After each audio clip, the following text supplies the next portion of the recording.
देख रहे हैं QBN न्यूज़। चलते हैं आज की हेडलाइन की तरफ।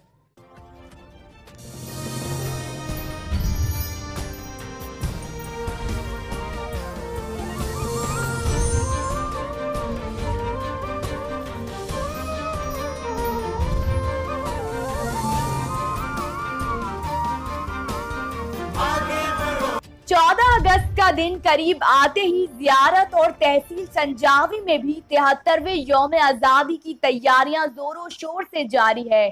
बड़ों के साथ साथ बच्चों ने भी अपने घरों और मोहल्लों को सब्ज हिलाली परचमों से सजाने के लिए स्टॉल्स का रुख कर लिया है।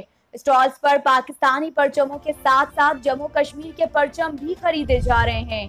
यहाँ के मुहिब्बे वतन शहरियों का कहना है कि हर साल की तरह इस साल भी 14 अगस्त को मिली जोश और जज्बे के साथ मनाएंगे और साथ ही अपने घरों और मोहल्लों को भी कौमी परचमों से खूब सजाएंगे।